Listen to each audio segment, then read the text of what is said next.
You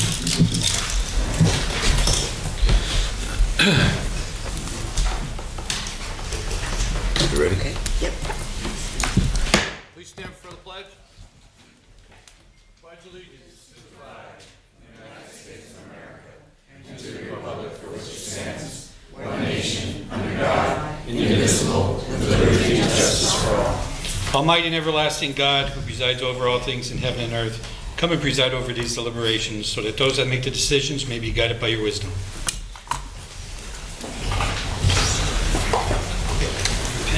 Roll call, Ms. Payne. Mr. Brooks? Here. Ms. Gilbert? Present. Mr. Merritt? Yeah, present. Mr. Barrett? Mr. Belishka? Yes. Also present is Administrator Rick Kaczynski, Animal Enforcement Officer Adam Olbert, Deputy or Assistant City Attorney Maureen Collins, and Administrative Assistant Lisa Sanfilippo. Tonight's meeting is a regular session of council. Please turn off all cell phones. According to the First Amendment, this meeting is a limited public meeting. Council may establish rules and procedures per the First Amendment and the City Charter Administrative Code. The chairperson is the presiding officer of the meeting. The following are examples of important council rules. They are not intended to be a complete list. Adhere as closely as possible to the 5-minute speaker presentation time limit. All remarks shall be addressed to the council as a body and not to any individual member thereof. No persons are allowed to address the council from beyond the rail except the speaker at the dais who has the floor. The chairperson shall preserve order and decorum and prevent attacks on personalities. The chairperson shall determine all points of order. No person except city officers or their representatives shall be permitted within the rail during any meeting without the express permission of the council. Finally, in order to be heard by all in attendance, as well as to be picked up by the microphone and recorders, when members of administration are speaking, please stand up and speak into the microphones. And is there anyone who wishes to speak on pending legislation?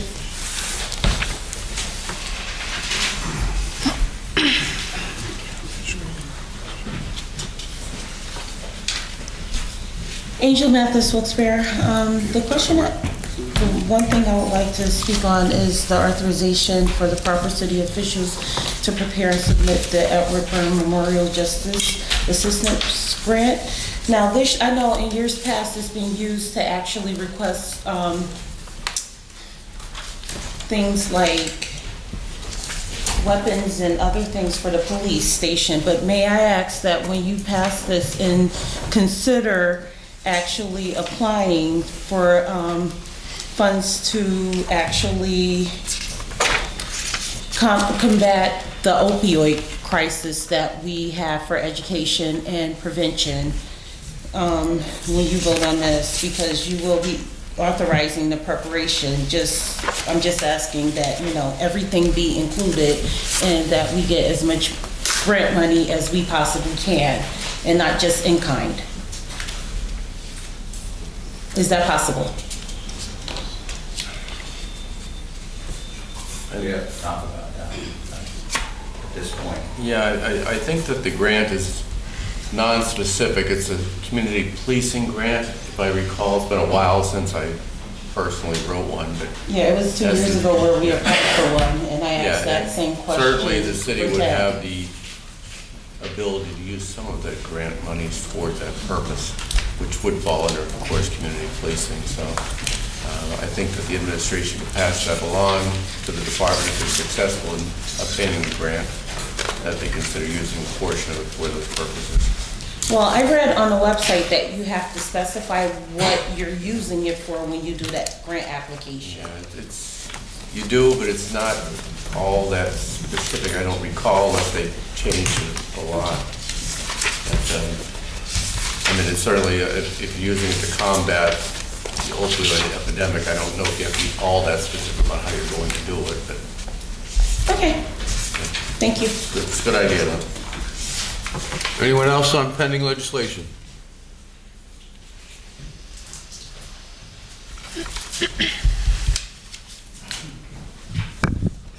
Jason Carr, Salisbury, Pennsylvania. Rick, regarding the insurance casualty liability policy that's being voted on today, the due date is today or tomorrow, I believe, that's what I read. Does that come with a 30-day grace period to make payment? It does not. It does not. Only life insurance. Only life. Do you know why it came down to the last day? I do. There was some information that we had to obtain, which was obtained at the last minute. So the insurance company and the agency had to wait for us to get them that information. Okay. How was the request for proposal advertised? Well, I believe it was advertised in the paper, am I correct in asking? It was out for bid, we got no bids, and we have gotten none, except for what we have. Okay, very good. Regarding the Department of Health Immunization Service request for $113,000, how much does each immunization cost when it's administered? Jason, when you're done, quick answer, please. Okay, so how much does each immunization cost? How many people were immunized last year?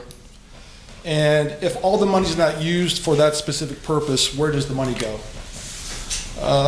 And I guess thirdly, regarding public health preparedness services, $181,000. What services fall under that appropriation specifically? And that's all I have. The last two I cannot answer. I wish someone was here from the health department to answer that. I don't have an answer for you on those two. Okay, very good. Thank you. You're welcome. Anyone else on pending legislation? Okay, good. Okay, so first order of business is going to be the consent agenda resolutions. We need a motion and a second. So moved. Ms. Gilbert and Mr. Brooks. Brooks, Yes. Gilbert, Yes. Merritt, Yes. Barrett, Yes. Belushko. Yes. The next are going to be the single items. Resolutions. First one is reappointing Frank Majikis to the Police Civil Service. Need a motion and a second. Motion? Motion by Mr. Belushko, Second. second Mr. Brooks. Brooks, Yes. Gilbert, No. Merritt, No. Barrett, Yes. Belushko. Yes. The next one is reappointing Phil Latinsky to the Police Civil Service. Motion. Motion by Mr. Barrett, Second. second by Mr. Brooks. Brooks, Yes. Gilbert, No. Merritt, No. Barrett, Yes. Belushko. Yes. And reappointing Joseph Moran to the Police Civil Service. Motion in a second. So moved.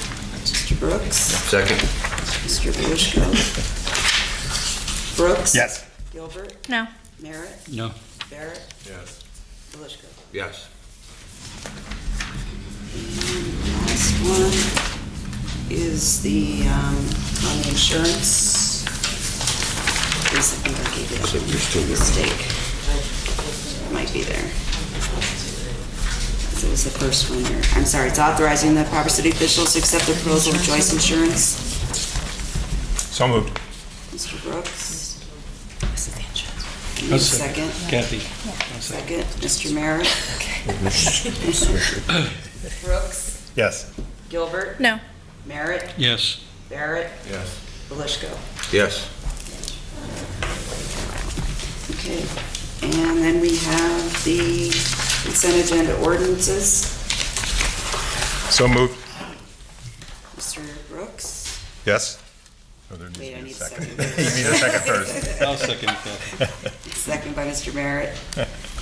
And Brooks, Yes. Gilbert, Yes. Merritt, Yes. Barrett, Yes. and Belushko. Yes.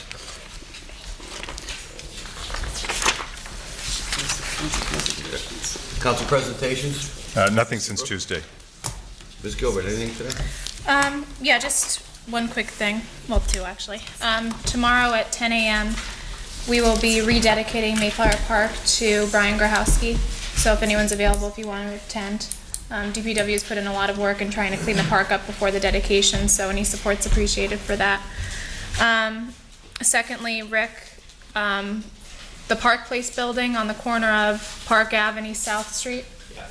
They have their blue bags out already, and pickup's not until Wednesday. So, timely memo, but.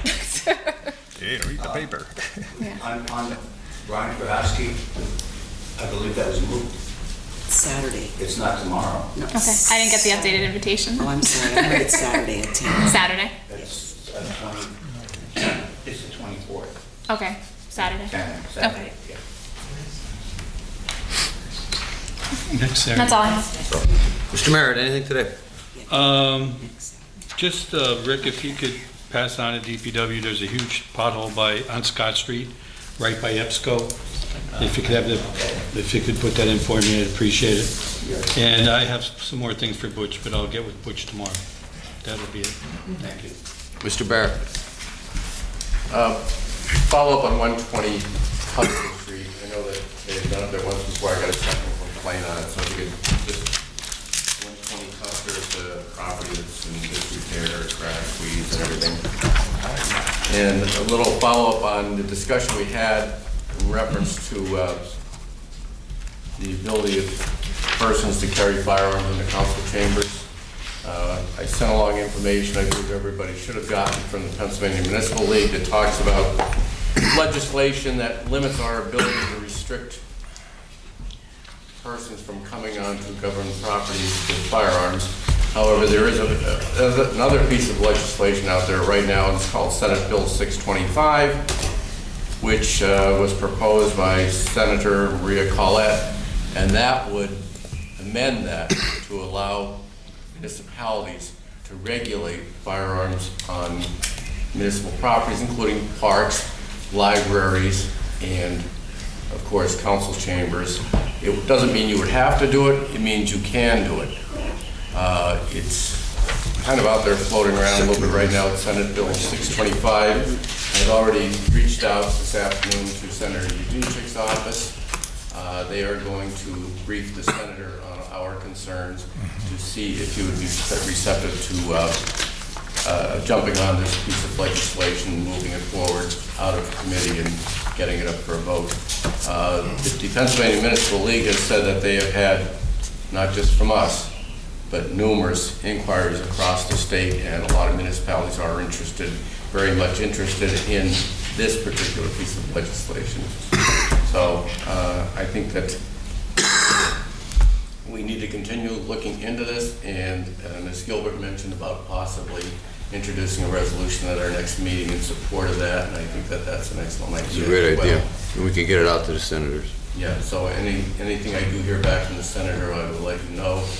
But the Pennsylvania Municipal League is encouraging municipalities across the state to do just that, to reach out to their legislators and see if we can get some support for this. It doesn't hamper the Second Amendment rights of individuals, but it does give us the ability to protect our residents and citizens that want to come forward without fear of being involved in a violent situation. So we'll see where it goes, but hopefully it does get some momentum. Thank you, sir. Thank you. Rick, on Tuesday I spoke about sinkholes, recall?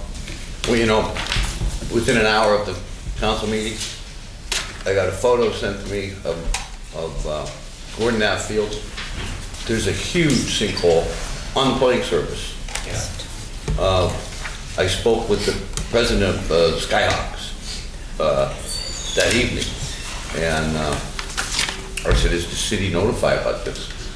And he said, yes, but we haven't heard anything. I guess he's asking for like a gravel of some sort, and then they'll fill in with their own topsoil. Like, because it said it settled, he said it settled once already after they filled it in. So I don't know if it'll continue to settle, but this is a dangerous situation for kids playing soccer. Especially this time of the year. Yeah. Because they're out there. Yeah. Okay. So if we could, you know, get somebody on that ASAP. We'll do. Thank you. Yeah, which soccer field? The second one. It's Not the one with the stand on it, the other one. I believe it's the one with the stand on it.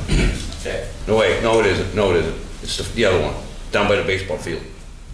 Okay. Yeah, Thank you. that one. Okay,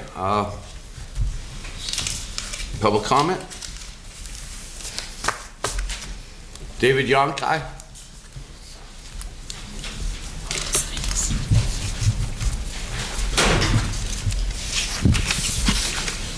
Thank you, Mike, appreciate it. And thanks for your consideration. Obviously, there's something going on in Pittston this weekend, and I have to get to it, so I appreciate you letting me speak before council. But know this, Mike, and know this, everybody. I might be going to Pittston tonight, but my memories are in Pittston, but my heart and soul is in Wilkes-Barre. I'm coming here tonight to talk to you a little bit about a couple of significant events that are going to be going on in Wilkes-Barre in September and October.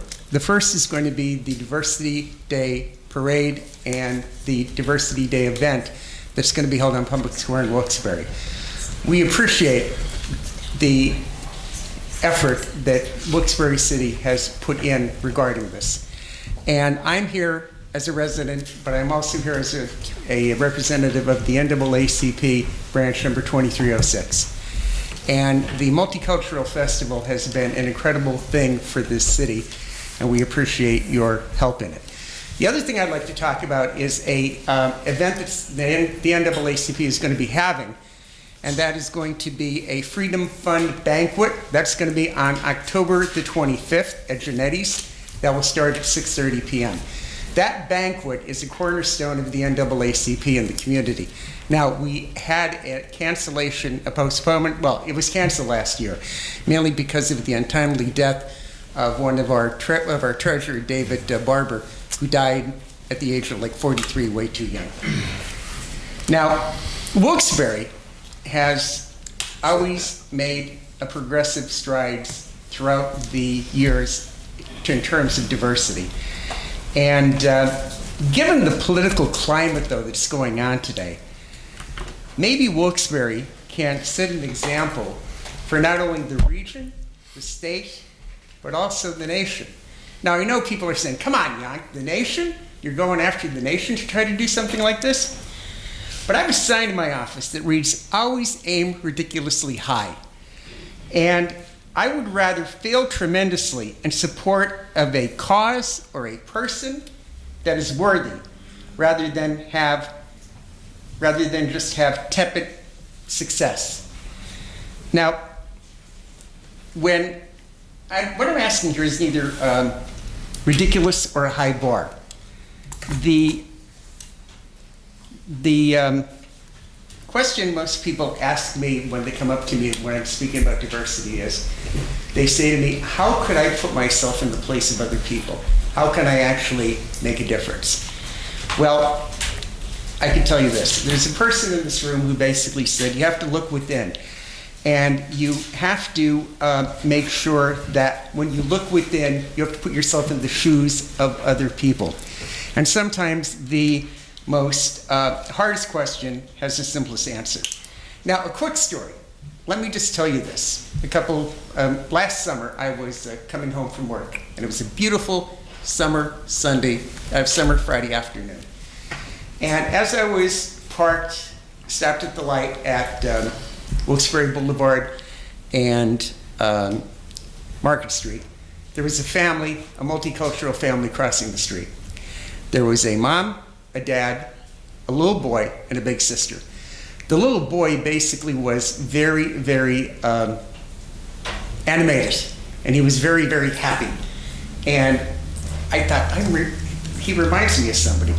So after I got my stuff, I'm going back on the street, and I'm stopped at the light. And the same family is crossing the street. And the dad has a pizza. The mom has a fruit, I think it was. And the little boy has this big bottle of soda. And he looks at me, and he's pointing at the soda, and he's saying, I got the soda. And I thought to myself, that's great. This guy's a Coke guy, right? Well, when I was driving away, and after am I on time here? Is it? Am I good? Mm-hmm. Yeah. Okay. 50 seconds. Pardon me? 50 seconds. Oh, I only have 50 seconds? Okay. Well, I was going to tell you my whole story on that, but let me just say this, that we want you to come to the diversity picnic. We would like you to come to the NAACP event, because it really is basically all about equality, but it's also about who we are. It's also about the people that built this area, but it's also something, you're going to see people that you know in this particular event. So again, that's why I'm here, just to kind of give my remarks. I wish I could have finished my story, but I'll email the television. Finish your story. Yeah, we want to hear it. Okay. Hell with the clock. But you know, like the clock is really killing me, and I thought, okay, so, all right, so thank you for letting me do this. Okay. I realized that when I was driving away, okay, the family that I saw was not necessarily the family that I saw when I was driving away basically was my family, but it was generations ago. Because my family basically was the type of family that would get together on a Friday night and have a pizza. Because we lived in the Junction section of Pittston. And if anybody knows anything about Pittston, the neighborhood that I grew up in was a very confined neighborhood. And we walked everywhere. We walked to church. We walked to, my father worked on the railroad, and he walked to the railroad yards every morning, and we walked everywhere.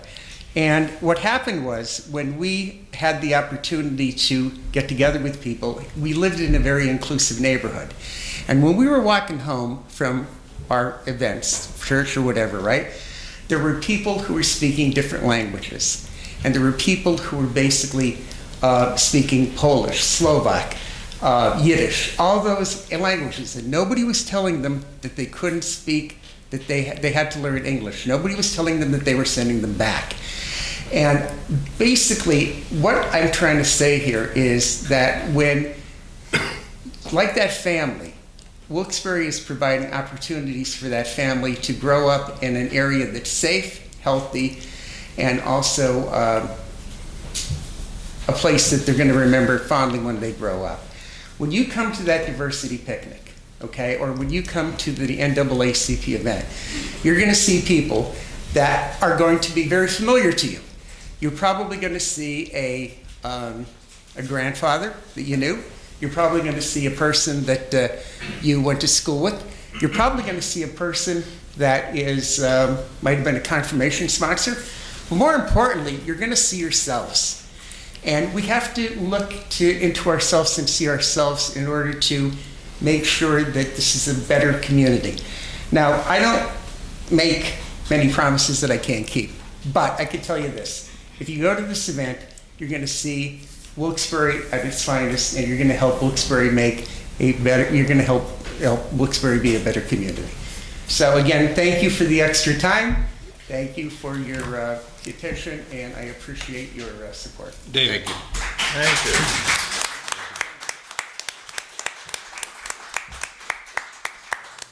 What's the date and the time on the picnic? Okay, September the 14th, and that is September the 14th all day. And then the other thing is on The 25th of October. Yeah. Yeah, and is the picnic at Kirby Park? No, it's going to be right down on the square.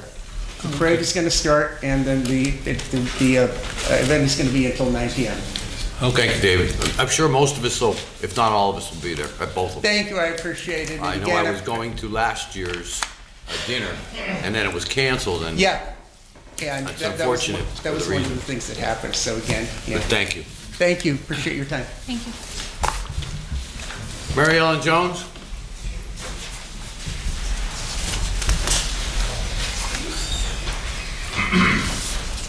Hello, Mary Ellen Jones from Wilkes-Barre.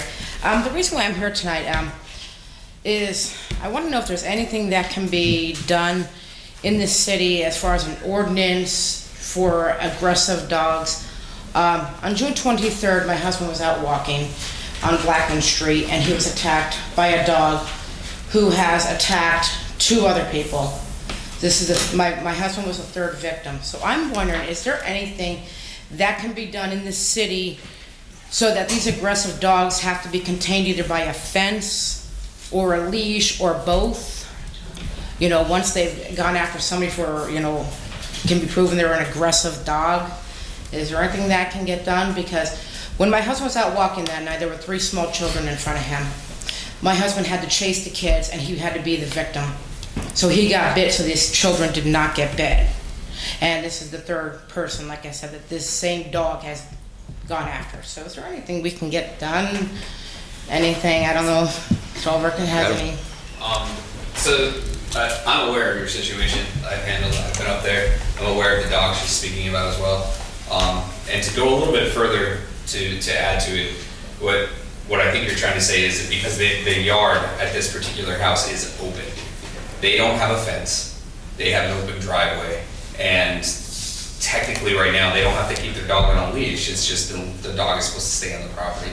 But as we know, dogs are dogs. If they see something they want, they're going to leave the property. So I guess that's what you're trying to get at, right? Is to see if we could do something to forcibly contain. You know what I mean? Like force somebody. Would that fall under leash laws? It does, but not on their property. Like what she's trying to say is their property. So basically what she's trying to ask, and correct me if I'm wrong, is if we can make it so that they would... Once they attack, you would have to keep them either on a lead in the yard or have a fence in the property. Because right now, like where she's talking about, this home, it has attacked. It attacked a child last summer, another person a couple days later, and then a year to the day that attacked the child, it attacked her husband.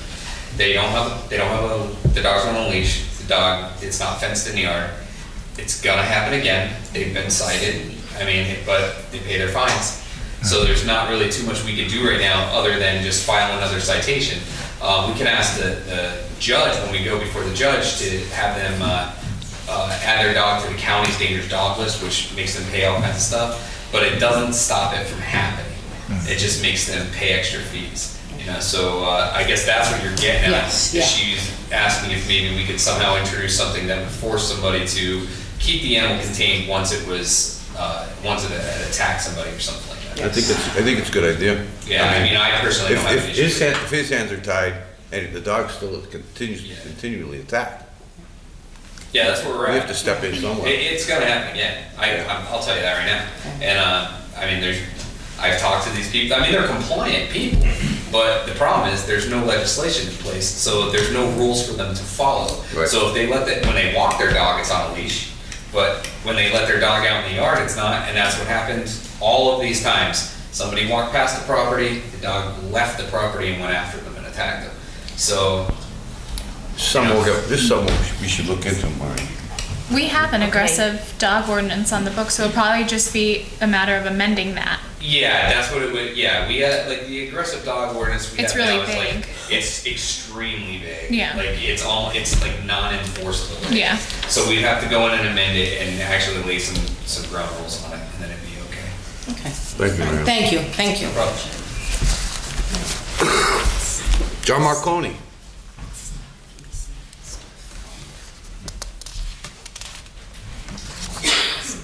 Good evening, John Marconi, Wilkes-Barre. I just have a quick question for you. Is there any updated information on the ladder truck for the fire department?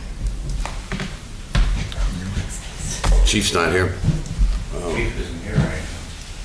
I know it was ordered, or I thought it was ordered. I think it is ordered. Yeah. Okay. Any idea when it's supposed to arrive? Again, Chief would have those answers. Okay, that's all I have. Thanks. Good luck to you in November, sir. Thank you, appreciate it. Gene Stelp?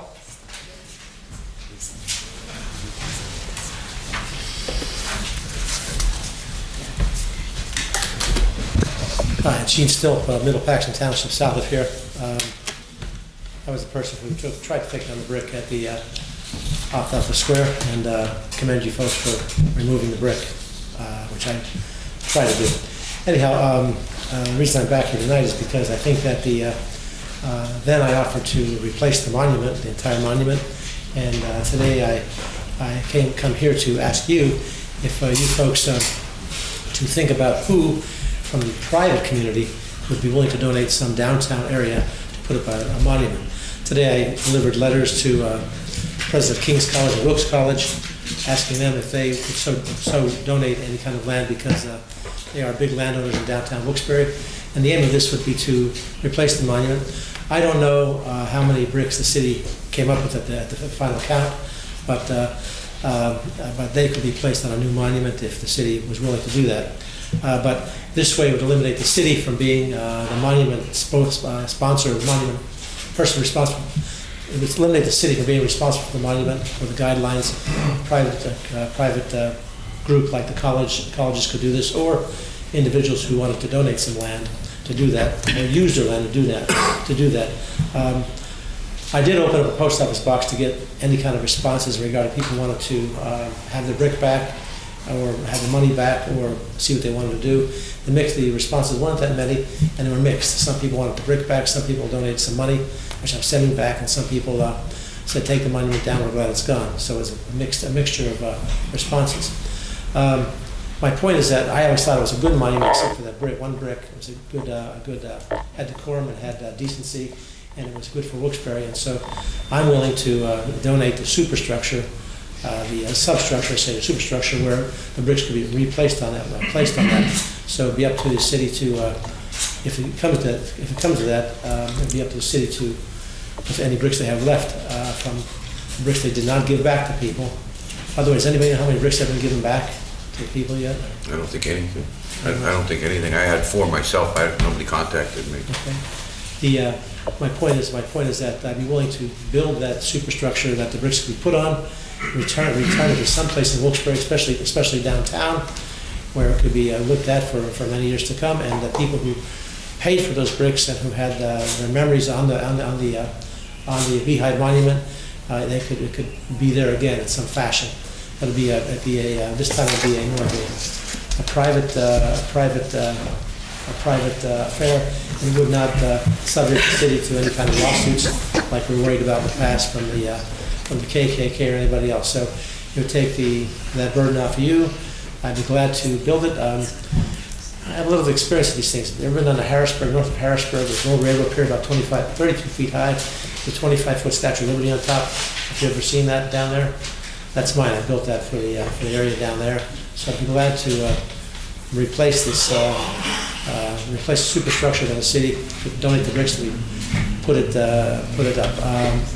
You folks know who the private landowners are in downtown Wilkes-Barre. I really don't. I went to the colleges to try to ascertain if they have any interest, but my trowel's ready, my plumb bob's ready, my level's ready. I'd be glad to do it for you and make it exist again, and that's it. So thanks for hearing me out tonight. Thank you. And Thank you. enjoy the evening. It's a nice thing you're doing. Thank you very much. Thank you. Greg Griffin?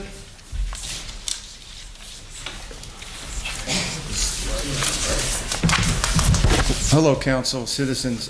Greg Griffin, Citizens Opioid Committee, Luzerne County.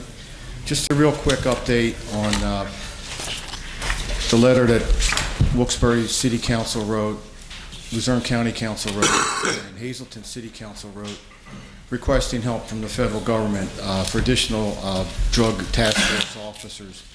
We're in constant,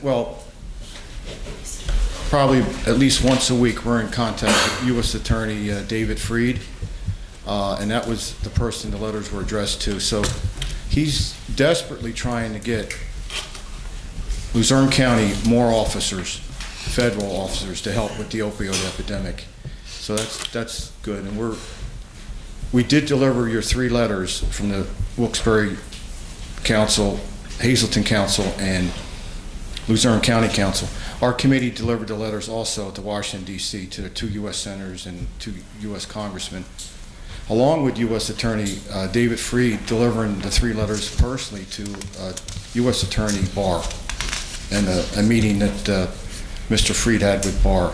And he basically told his boss that, hey, these people in Luzerne County need help. Their police departments are overwhelmed.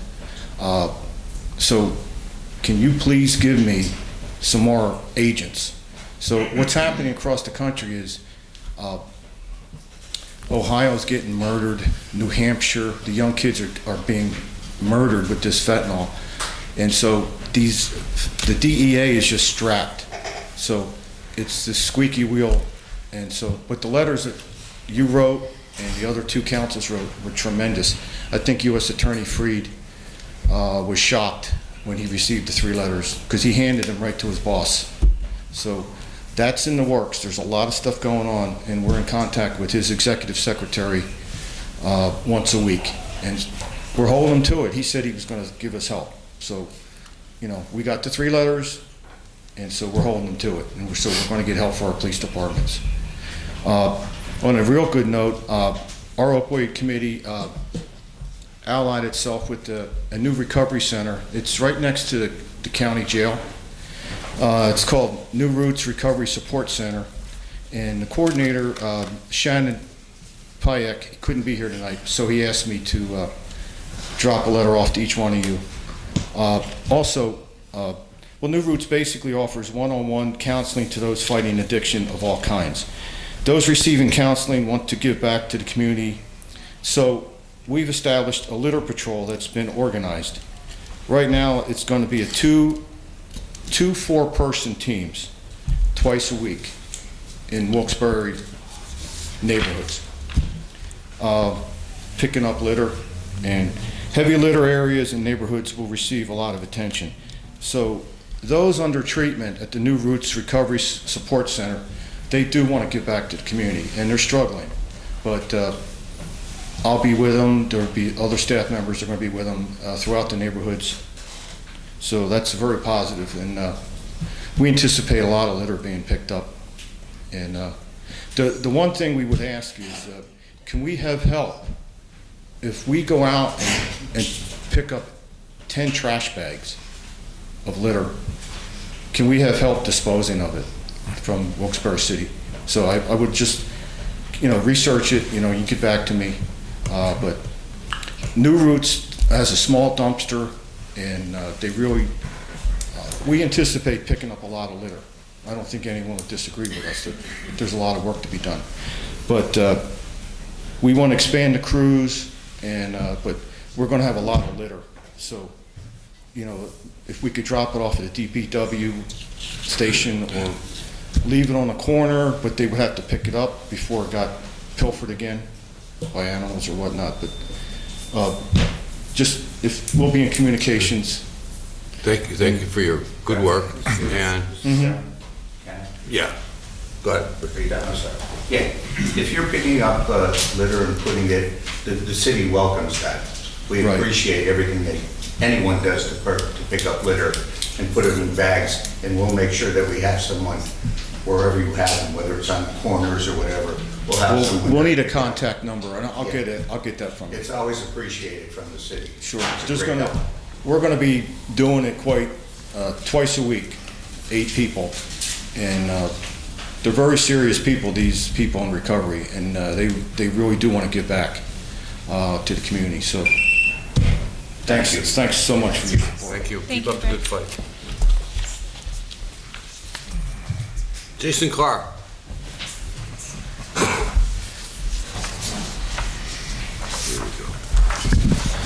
Jason Carr, Salisbury, Pennsylvania. I guess it's concerning that City Council didn't have answers to any of those questions that I just previously asked.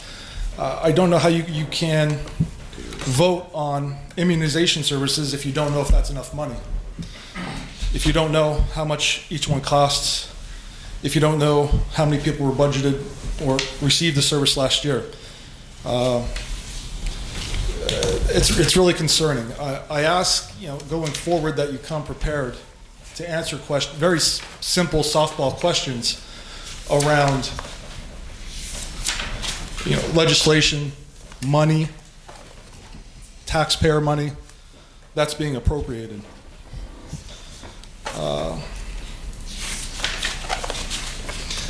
Has anyone from City Council sat down with the Chief of Police to understand the rash of violence that has overtaken the city maybe over the last 2 months?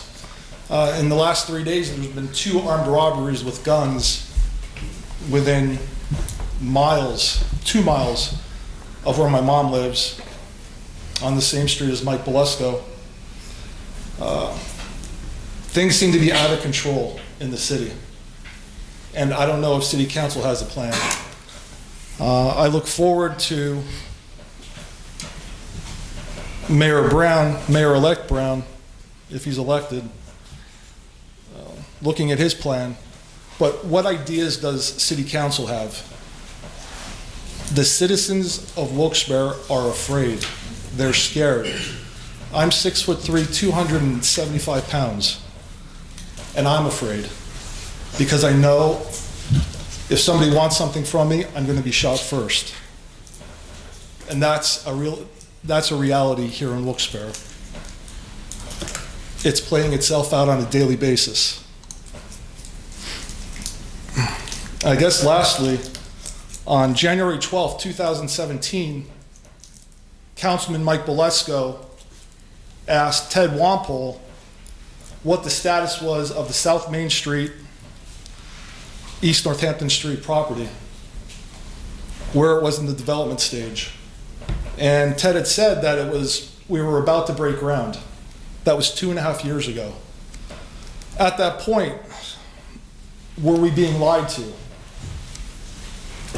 And why were we being lied to? And what were the impediments for that to be built? Thank you. Thank you. Jason, before you walk away.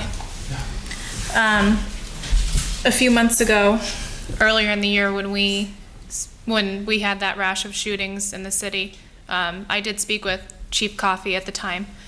And I think that out of the entire police department and out of the entire city, he has, the greatest leadership qualities that a police chief could have. And I think that he is trying his best to, take control of the city and take control of this violence as well. However, the bottom line is the police need more funding. We need more funding allocated for public safety. My opinion on this, and I've been very vocal about this, is that if we could afford to budget money to make up new positions in City Hall, then we could afford to allocate more money for public safety and for our police officers. I think we need more foot patrols. I think we need police substations. And like I said, none of these things are cheap, but we need to find the money to do so. And that's just my 2 cents on the situation. But it's not an easy solution by any means, and it's not a cheap solution, but it's what needs to be done, especially as our city keeps growing and changing as well. So. Thank you for caring. Anyone else? Linda Joseph.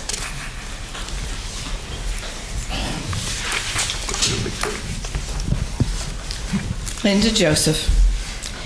Tonight, I am here to address a very concerning issue with the Greater Wilkes-Barre Taxpayers Coalition Facebook page.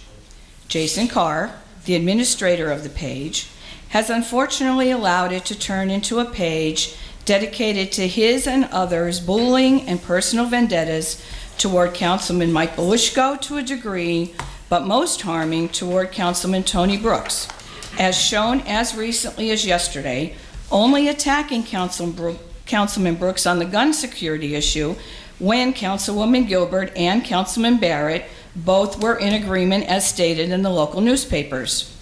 These ludicrous accusations, attacks, and lies are being put out on social media by supporters of Mark Schaefer, the candidate also running for the District B council seat. These actions are obviously condoned by Mr. Schaefer and with his approval, as he likes each one of these posts. One specific individual trying to ruin the reputation of Councilman Brooks is Jay Notaramoso, who owns Music Energy on South Main Street. Also, those who use fake profile names, such as Patrick Chase and others who are in the room tonight, continually question Councilman Brooks' commitment and dedication to his district, Wilkes-Barre, and the Wyoming Valley at large.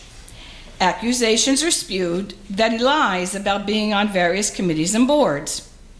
It is well known throughout the city, county, and federal government officials and residents that Tony Brooks' love for Wilkes-Barre is undeniable, and his involvement in several organizations and committees is not fake or photobombed. A post which accused Councilman Brooks of not actually being on the Rock on the River Concert Series Committee. After the meeting, I suggest you call Ted Wampel and Dave Pedry about the validity of that statement. Councilman Brooks is the director and curator of the Wilkes-Barre Preservation Society.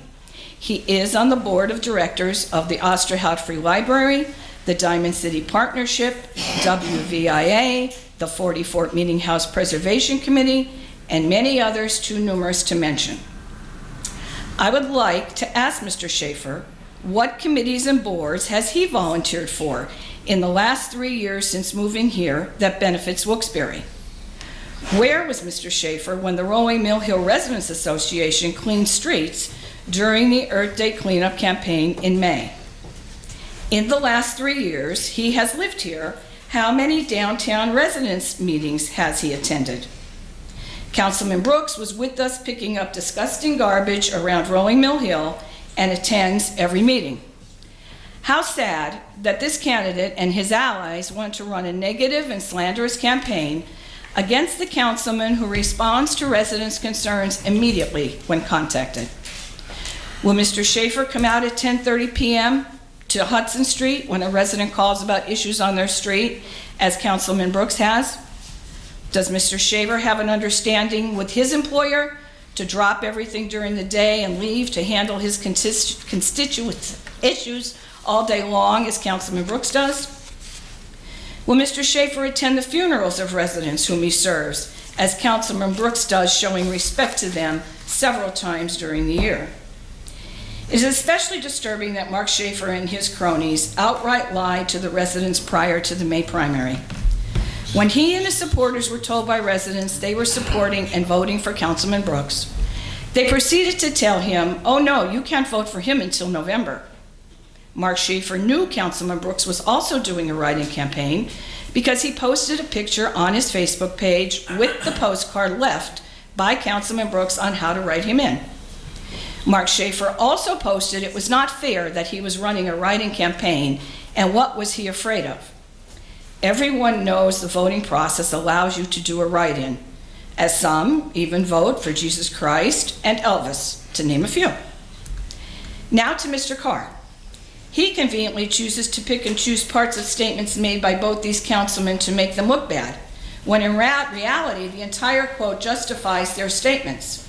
There are many examples of him trying to discredit both of these men. But the best laugh I got was when he recently accused Councilman Brooks and Councilman Belushko for being responsible for all the crime in their districts. Perhaps he thinks these two councilmen should be named Batman and Robin, the crime-fighting duo.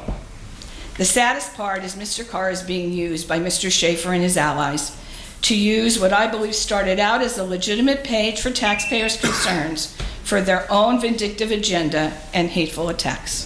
Thank you. Thank you, Linda.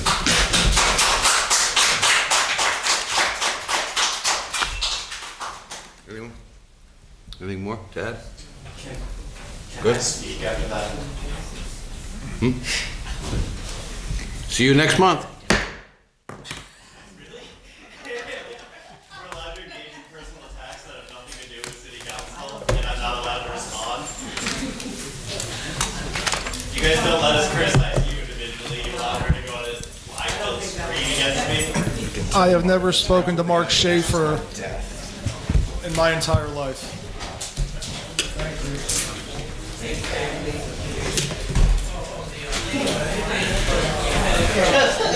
you.